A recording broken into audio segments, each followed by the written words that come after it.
Coach, congratulations on the Thursday night win. Give your opening thoughts and we'll open up for questions.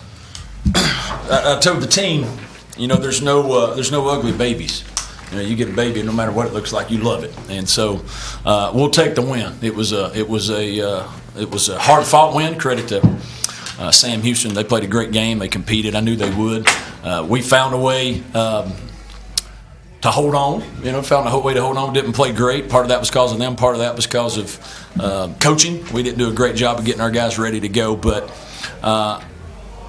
We found a way, and I think when you're trying to be a championship program, you go through challenging games, is there doubt? Are you looking at did they waver? And our guys didn't waver in the belief that somebody was going to make a play. We obviously made there at the end. We made it close. I told them they had to go 99. We let them go 96, but we got to stop there a couple times, and so I'm pleased with the victory.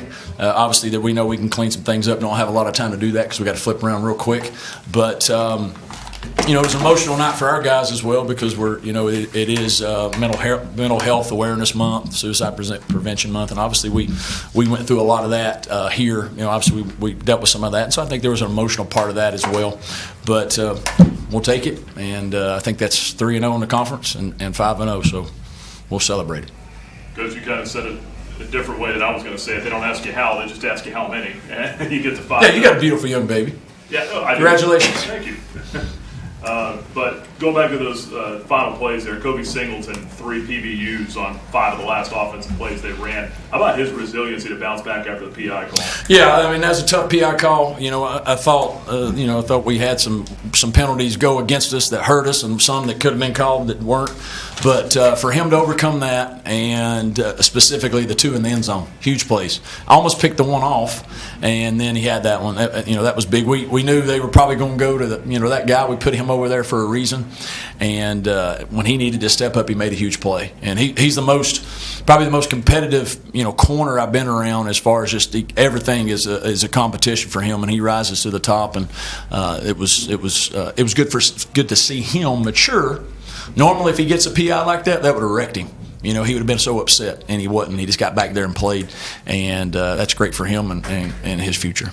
Offense tonight had a lot of yards, maybe not as many points as you would have thought coming into this one, but just looking at the number of yards. Overall, how do you grade out how your offense performed? Caden Salter hit some plays down the field, maybe missed on a couple. How would you grade it out? Yeah, I think when we go back and look, you're going to see some plays that if we just, if we hit them here a little bit, we probably, score some touchdowns, and then, you got a lot of yardage and you're feeling pretty good about it. Our penalties set us back. We were sloppy there. There were some ones that, made it 3rd and long, some foolish penalties. We get down there on the goal line, and we get really 2 bad calls back to back. And where we're at the 5-yard line and we end up at the 20 or whatever, and so we didn't help him from a coaching standpoint, help our offense. But I thought it was just everybody. Again, we need to watch the video, but if you watch, we had plays to be made, and somebody took their turn of maybe not doing exactly what they should have, and it caused us to not be able to execute at the level we needed to. We got a wheel route running wide open, but our receiver is supposed to run a certain route. He doesn't, and so they're on top of each other. That happens. And then we got a guy get the wrong signal, and he goes the wrong way. We get a tackle for loss. And I think that was what I was most disappointed in. We just weren't clean, and especially coming off, an open week, you hope you executed a better play. But we moved the ball, but I think the penalties hurt us, and just we missed some things that could have really put that game out of hand. And then you obviously miss the kicks, and that makes it, tight, and everybody's tight in there, and so you could probably squeeze some diamonds out of some guys on the sideline over there. It got so tight. And a little thin tonight as well with the, just missing some guys. Quentin gets banged up there at halftime. I don't think I saw Noah play tonight. I mean, just how much did that factor into things?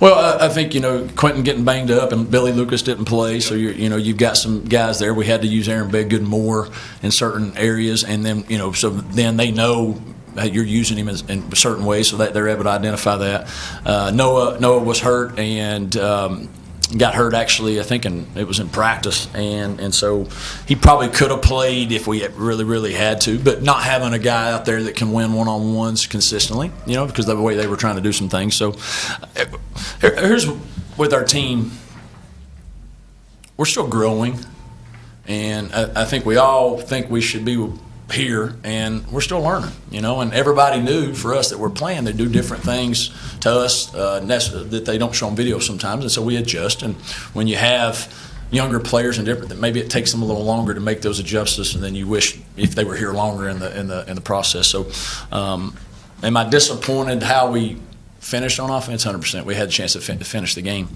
but I'm not disappointed in the result. I'm more disappointed we could execute better, and that's our goal. Is I want us to play our best, and I'll live with what happens. And we didn't play our best, and we found a way. So we'll move forward and hopefully get better next week. We'll need to be better next week.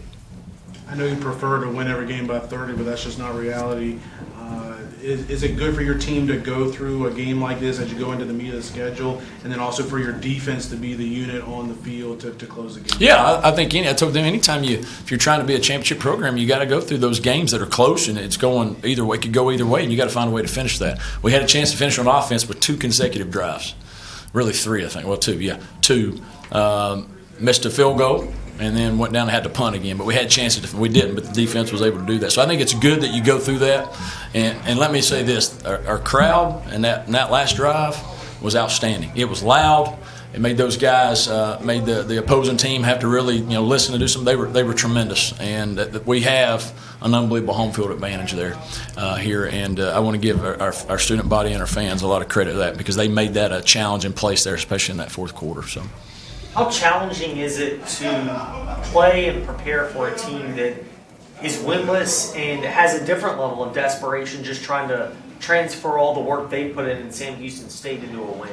Well, I mean, they're hungry, and you hope that you're as hungry or even more, right? And because when you are desperate, you're going to play and you're going to lay it on line because you want that joy in the locker room. And the last 2 weeks they've had it, and they've sort of slipped away. And as I said, they've got a championship program, championship mindset. So we knew that they would play well. But also I thought we would play well and match that. And I think we did. We wanted to win just as much as they did.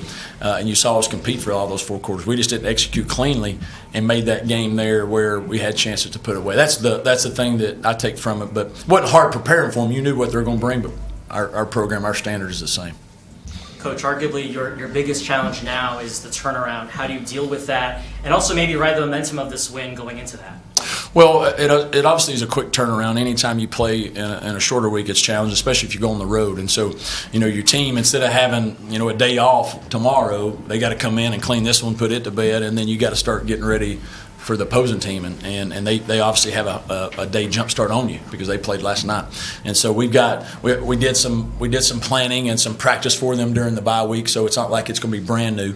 But I think the hardest challenge, not necessarily for coaches, but I think for players, is they're out of the routine of, hey, I get my day off, I can work through these things. You got to turn it quick, and you got to flip that switch quick. And so we'll have to be smart on how much we do tomorrow and Saturday, because this was a tough physical game.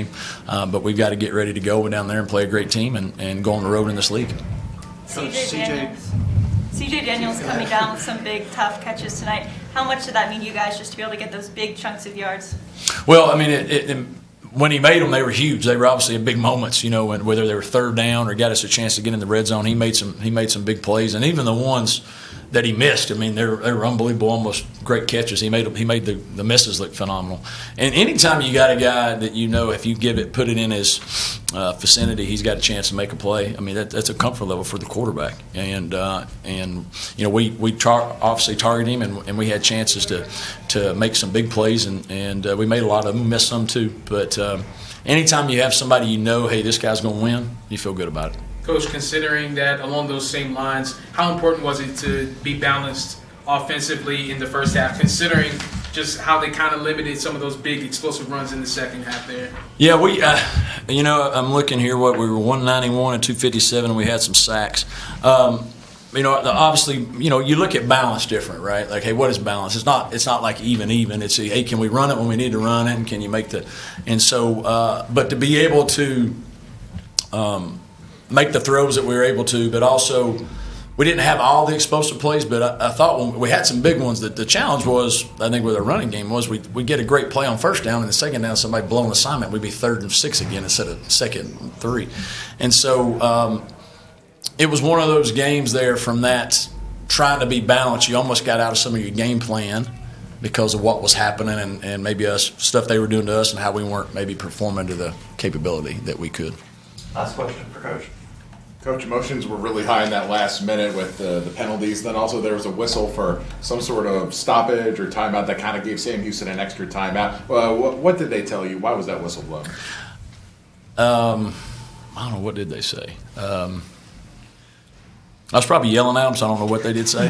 So I thought they pushed our quarterback out of bounds at 15 yards. If we'd have done that, we'd have had a 15-yarder. But I think it was something they were trying to see if he was down or not. Which I can't remember exactly what he said, but there was a lot of emotions there, and it was especially on the PI, and then it went down there, and so. But they got a hard job, and they did a nice job tonight, but.